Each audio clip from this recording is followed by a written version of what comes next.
Je m'appelle Michael Ashford et j'ai 72 ans. Je souffre d'un cancer de l'intestin en phase terminale. Pendant près de 50 ans, j'ai gardé cette histoire pour moi, sans jamais la raconter à qui que ce soit. La dernière fois que je l'ai racontée, c'était avant d'être contraint de signer la loi sur les secrets officiels et de garder le silence sous peine d'emprisonnement. Mon médecin m'a dit qu'il me restait au mieux 5 mois à vivre. Je ne peux pas dire que ma vie a été particulièrement longue ou heureuse, mais je suis prête à mourir. Ma vie a été plus longue et plus heureuse que ce que certains pensent qu'elle aurait pu être. Je veux maintenant vous dire pourquoi cela s'est produit. Je ne me soucie pas des ramifications juridiques, ni de savoir si ceux qui liront ces lignes me croiront. J'ai juste besoin de m'exprimer en citant ma collègue Maria, qui est bien plus douée que moi dans ce domaine. Ce qui suit n'est ni un mensonge ni une fiction, mais ce que je sais avec certitude. Au cours de l'été 1966, dans un élan d'idéalisme, je me suis engagé dans les Marines américains. Alors que mes amis étaient sur le point de partir ou avaient déjà quitté le service, j'ai suivi les traces de mon grand-père en rejoignant les Sons of Sam avec l'intention de participer à la guerre du Vietnam.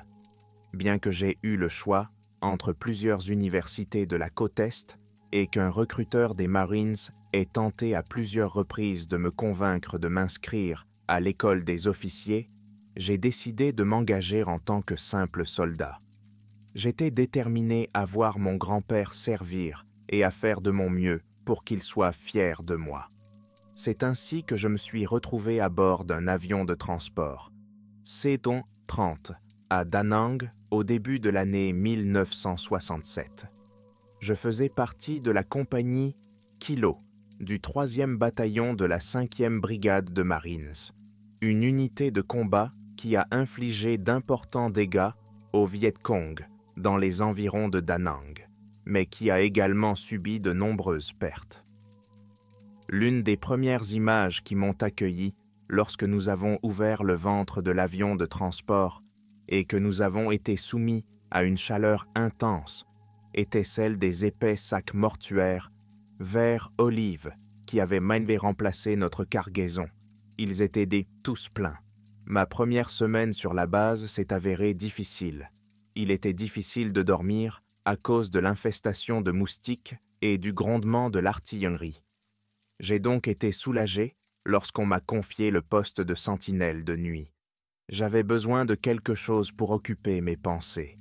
Cependant, je ne me suis pas rendu compte que ce temps supplémentaire ne ferait qu'accroître ma réflexion, et j'ai bientôt commencé à remettre sérieusement en question ma décision de m'engager dans l'armée.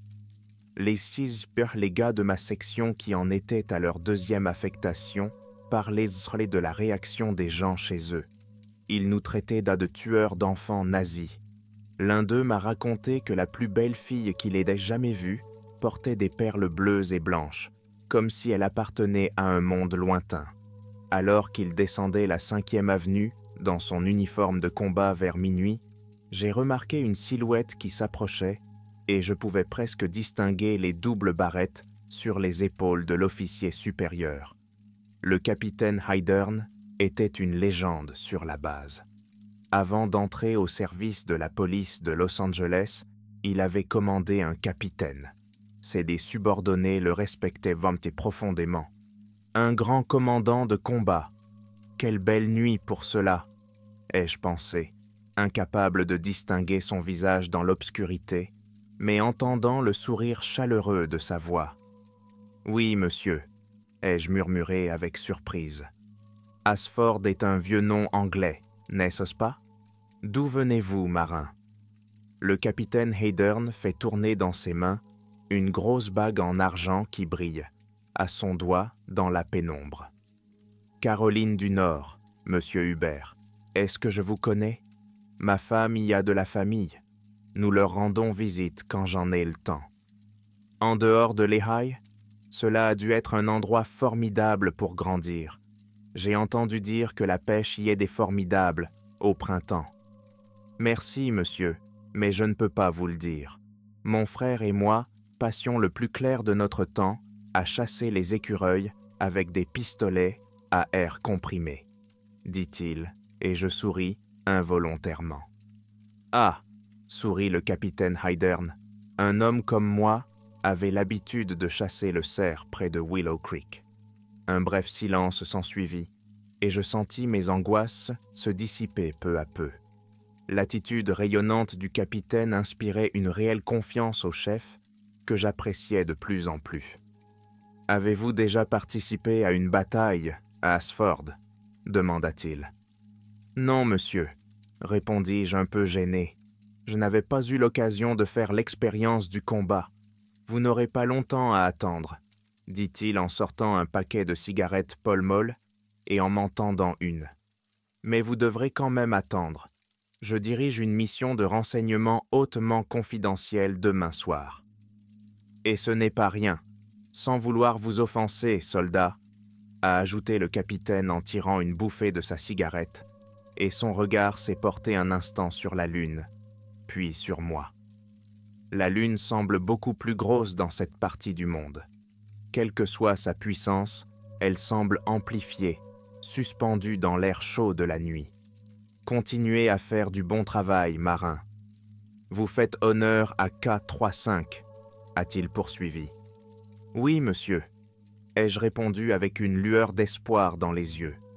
Ses manières douces ont apaisé mes angoisses et j'étais déterminé à faire tout ce que je pouvais pour qu'il soit fier que je serve dans son unité. Plusieurs jours passèrent avant que la patrouille de reconnaissance du capitaine ne soit connue. Je travaillais dans la cuisine aux côtés d'un jeune marine de Chicago, le caporal Lincoln Halsey, un frère d'âme autoproclamé et mon meilleur ami dans la section, Joe Ashford. Avez-vous entendu parler du capitaine? Capitaine Heidern. Qu'est-ce qu'il a? Il n'est pas revenu, répond Halsey. Ils disent comme qu'il est porté disparu au combat. C'est quoi ce bordel, Halsey? Qu'est-ce qu'il y a? Ai-je demandé. De quoi j'ai l'air, le putain de chef des renseignements? Comment suis-je censé le savoir? Tu ne rates rien, frère d'âme.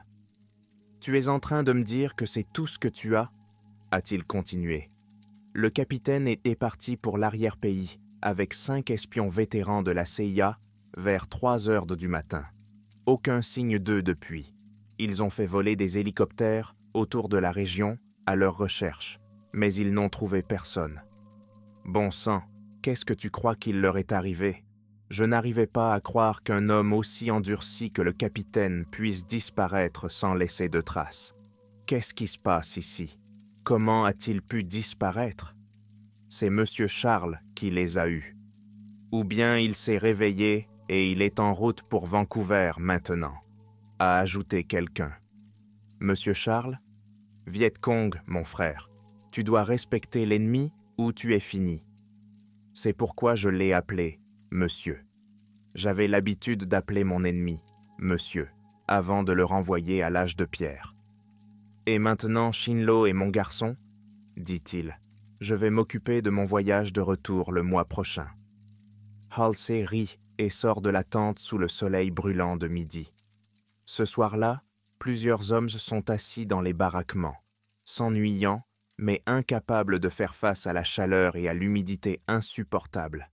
Des Marines torse nus étaient assis en train de nettoyer leurs fusils, d'écrire des lettres, de lire ou simplement de bavarder. J'étais en train d'enlever mes nouvelles bottes de jungle, encore inconfortables et non portées, lorsque notre sergent de section a ouvert la porte. Son épais accent cajun était presque inintelligible, mais à ce moment-là, je pouvais entendre l'urgence dans sa voix, presque troublée par la peur. « Sortez vos culs de cow-boy de vos couchettes, Rajna !»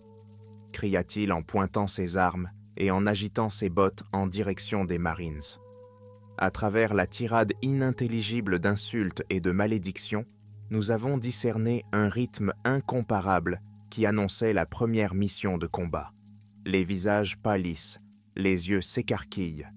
J'étais encore en train de fermer mon gilet pare-balles lorsque nous nous sommes rassemblés sur l'héliport.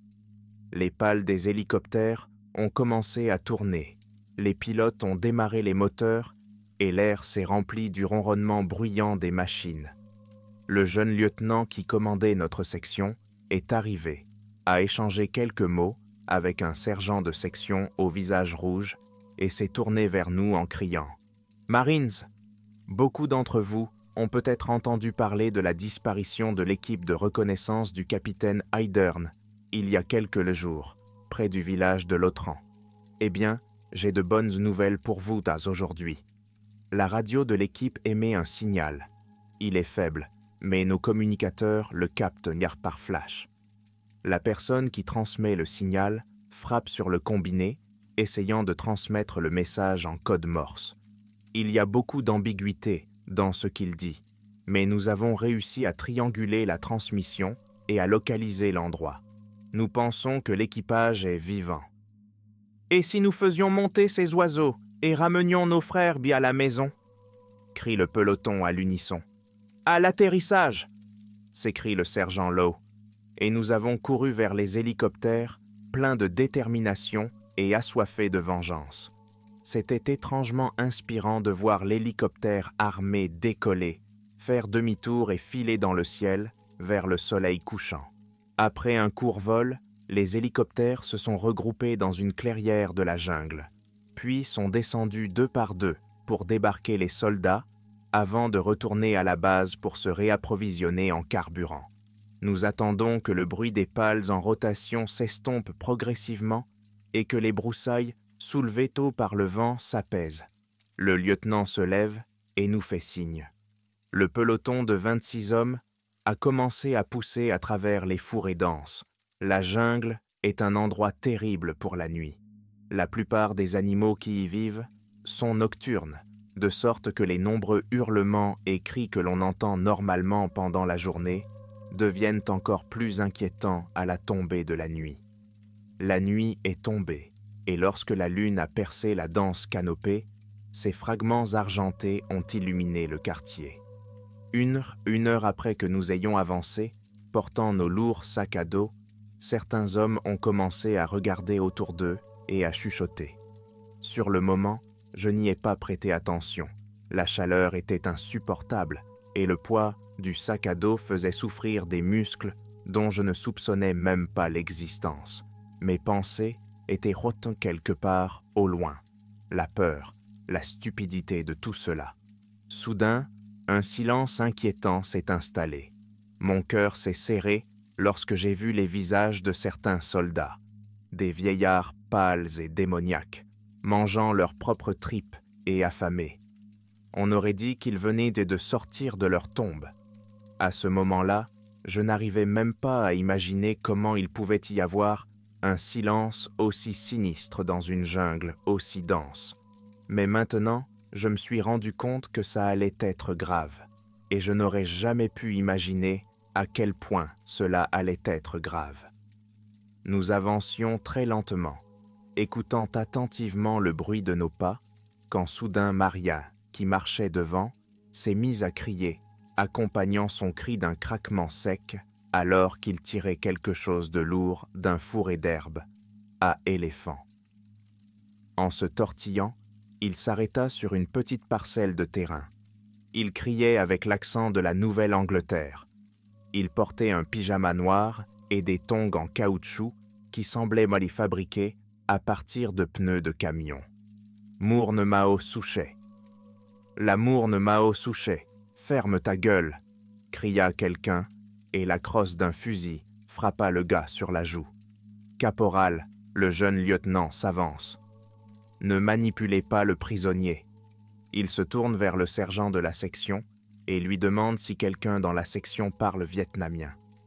Personne ici ne parle cette foutue langue, marmonne avec dégoût le Texan à l'allure rablée. Je n'ai jamais vu quelqu'un d'aussi effrayé, s'esclaffe le marine à côté de moi. Ce n'est pas nous qui lui faisons peur, marmonne Tini d'une voix si grave qu'elle semble sortir du sol. Qu'est-ce que tu racontes? Tu veux me dire que ce bâtard voit assez de puissance de feu pour envahir un pays européen et qu'il n'a pas peur? Fous le camp d'ici, espèce de connard. Le peloton tressaillit légèrement sous l'impact. Tiny mesurait environ 1,80 m. Il devait peser au moins 70 kilos. Ce type était énorme. Il continue de fixer l'obscurité. « Tu sais de quoi je parle, mon garçon ?» murmura-t-il, et ses yeux trahissaient une terreur inexplicable. Il y a quelque chose ici, quelque chose d'autre. Des éclairs soudains et un grand bruit de craquement nous ont poussés à nous mettre à l'abri. Quelqu'un a tiré un coup de feu très près de nous, les balles volant à quelques centimètres de nos oreilles. « Embuscade !» ai-je pensé, me préparant à sentir le souffle froid du plomb. Peut-être qu'une balle me déboîterait le coude ou endommagerait ma rotule. Peut-être qu'une balle frappera mes mollets, déchirant les muscles et les os. Ou bien, elle atteindra un point vital, mettant fin à une vie instantanément. « Ne tirez pas !» hurle le jeune lieutenant. « Ne tirez pas, bon sang !» Le Vietnamien gît à ses pieds, son corps saignant d'un sang épais et foncé. Au clair de lune, le visage du jeune chef de section semblait pâle et humide. « Qu'est-ce que tu as fait ?» demanda-t-il en s'approchant de l'arme pointée sur le tueur. « Vous avez tué un enfant, caporal Durand, » répondit le lieutenant d'un ton autoritaire. « Ce n'était pas un putain d'enfant, connard. Ce salaud était un homme en âge de se battre. S'il n'avait pas agi, vous seriez déjà de la chair à canon. Voilà, caporal, je veillerai personnellement à ce que vous fassiez de la prison à Leavenworth pour cela. Vous allez grimper au mur en essayant de ne pas le tuer, lieutenant Goldsmith. » grogne encore Tiny. « Répétez cela, Marine, » ajouta-t-il. « Je n'essayais pas de le tuer, lieutenant Goldsmith, » répéta Tiny. « Il essayait de se tuer lui-même. Nous avons recouvert le cadavre du communiste de terre et avons poursuivi notre chemin. Au bout d'un moment, j'ai vu une clairière entre les cimes des arbres, à environ 200 mètres devant nous. Le lieutenant a envoyé quelques hommes en reconnaissance. C'était plus un cri qu'autre chose, dit le sergent.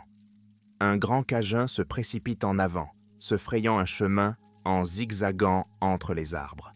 Alors que je suis à l'arrière, les mitrailleuses de légère sont étendues à l'avant et à l'arrière de la colonne.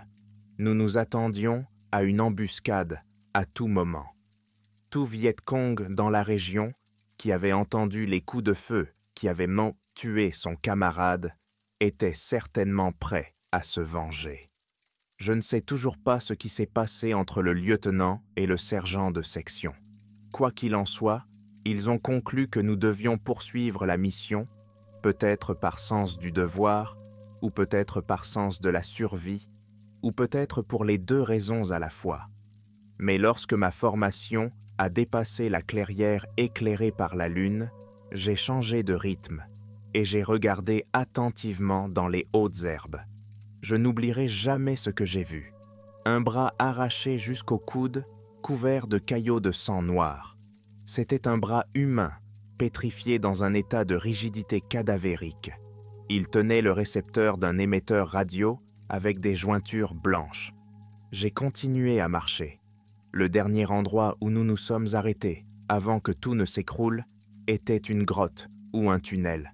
Je ne saurais le dire avec certitude.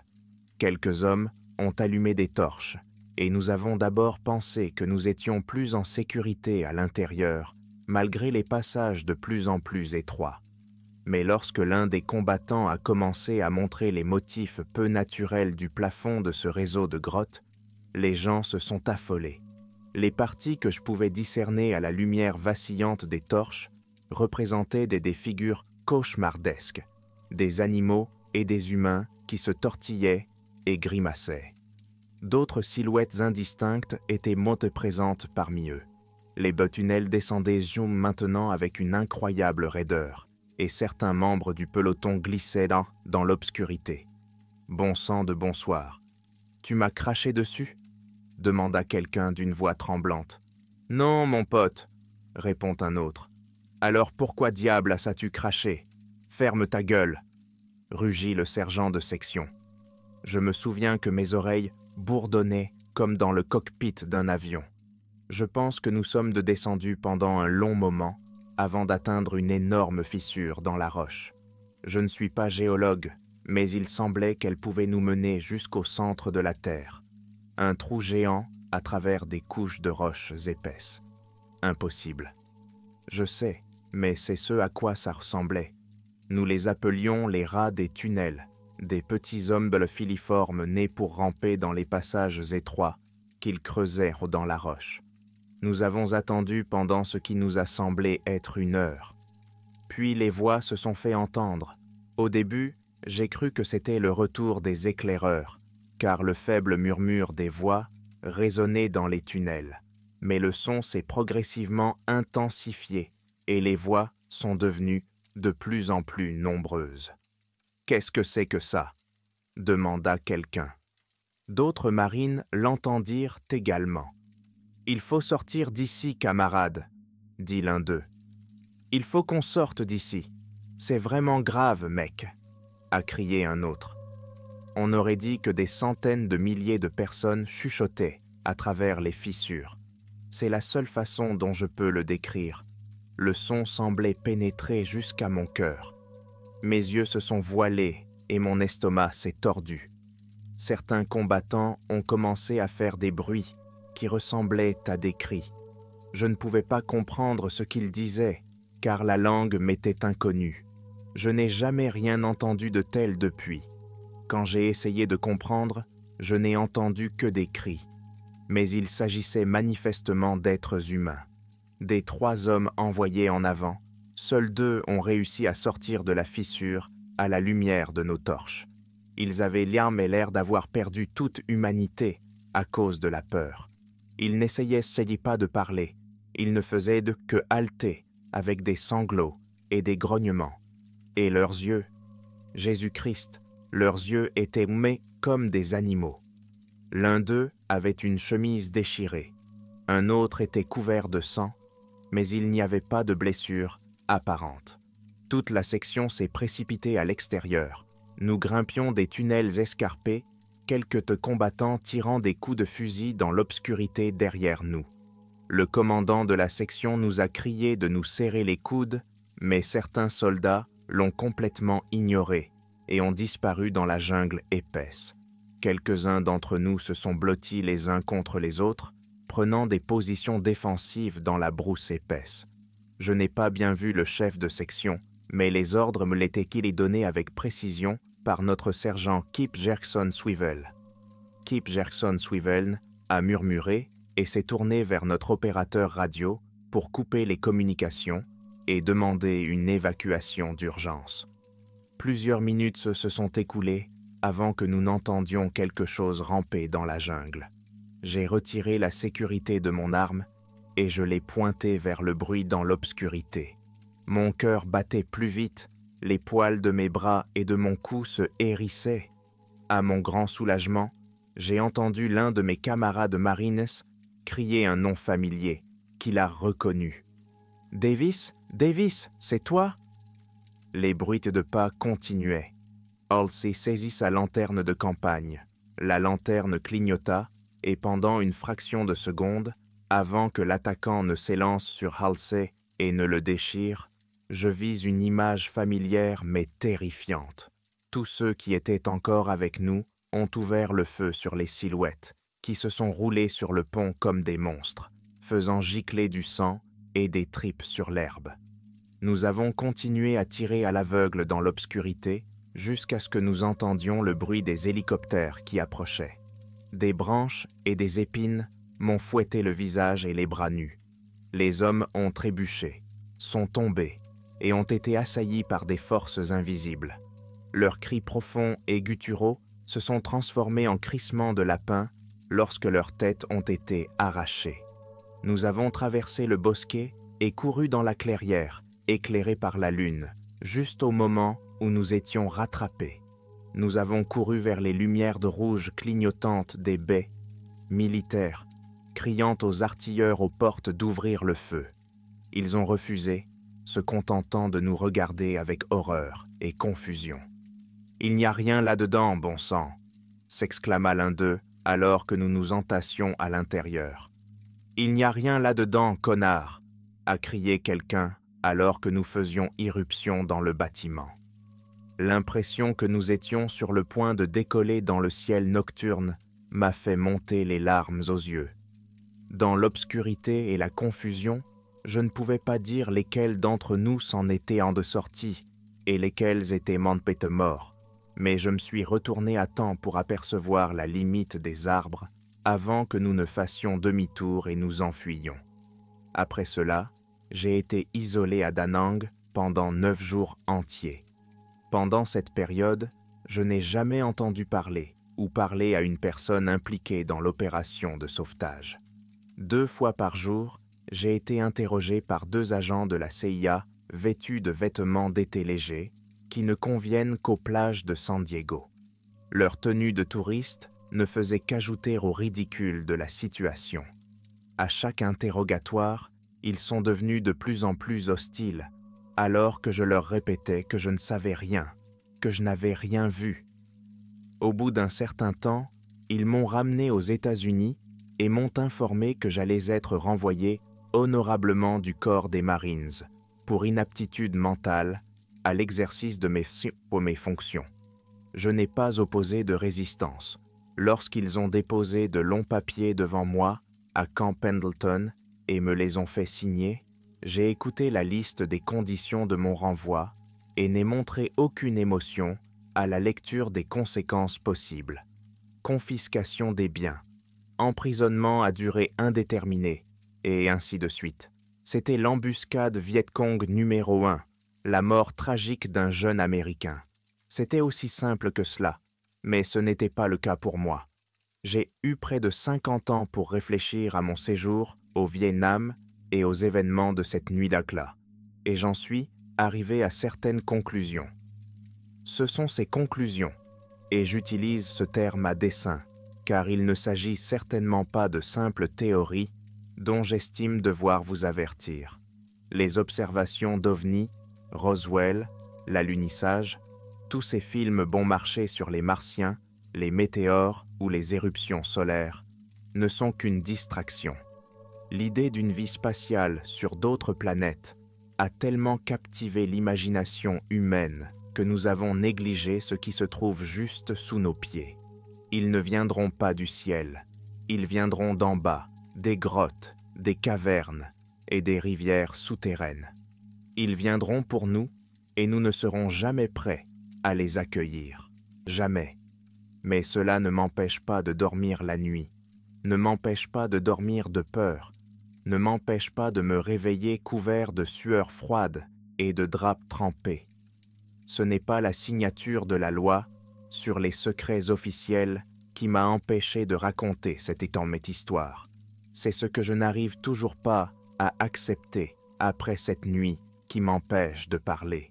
La créature qui nous a attaqués dans la jungle, je l'ai aperçue en train de renverser l'homme terrifié et de lui enfoncer ses membres dans la poitrine.